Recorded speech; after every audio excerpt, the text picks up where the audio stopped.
2016 से माउंटेनिंग कर रहा हूँ मैं और विभिन्न पर्वतों में जाके भारत का राष्ट्रीय ध्वज लहराया है।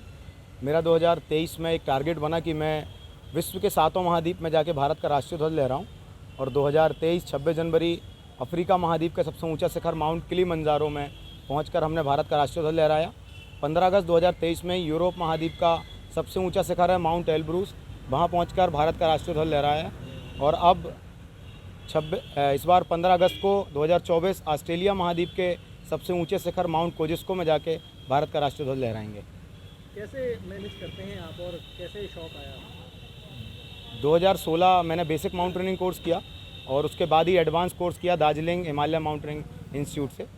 यहाँ जाने के लिए हम छोटे छोटे कैंप करते हैं क्योंकि किसी भी माउंटेन में सर्वाइव करना बहुत ही कठिन होता है। वहाँ माइनस टेम्परेचर होता है और उस माइनस टेम्परेचर में रह के किसी भी माउंटेन में ऊपर पहुंचकर भारत का झंडा फहराना काफ़ी टफ होता है। तो हम हिमाचल या उत्तराखंड में जाकर प्रैक्टिस करते हैं और उन छोटे छोटे माउंटेन्स में जाके अपनी बॉडी को प्रॉपर एक्लिमेटाइज करते हैं, जिससे हम किसी भी बड़े माउंटेन में जाएं और माइनस टेम्परेचर में जाएं तो प्रॉपर तरीके से वहाँ रह पाएँ।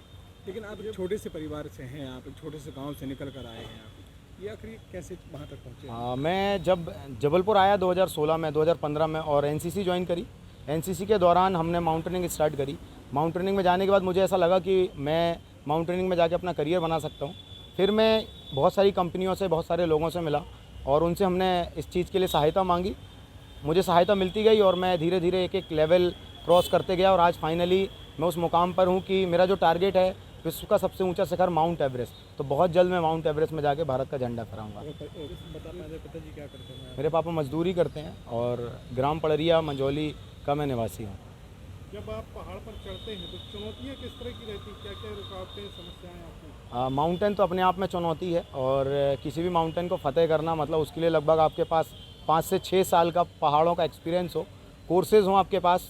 आपको जो भी वहाँ कठिनाई आएंगी, सबसे पहले तो माइनस टेम्परेचर, क्योंकि -7-8 डिग्री से लेकर -52 डिग्री तक पहाड़ों में टेम्परेचर होता है। उसके बाद ऑक्सीजन लेवल, ऊपर पहाड़ों में ऑक्सीजन नहीं होती। माउंट एवरेस्ट में जैसे लगातार बहुत सारे लोगों की डेथ होती है तो उसका रीज़न होता है कि वहाँ ऑक्सीजन नहीं है।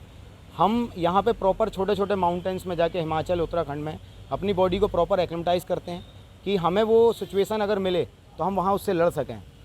माइनस टेम्परेचर में रहना काफ़ी मुश्किल भरा होता है, नाक से खून गिरना, फ्रॉस्ट बाइट होना, इन सब चीज़ों की कठिनाई हमें ऑलमोस्ट हर माउंटेन्स में मिलती रहती है।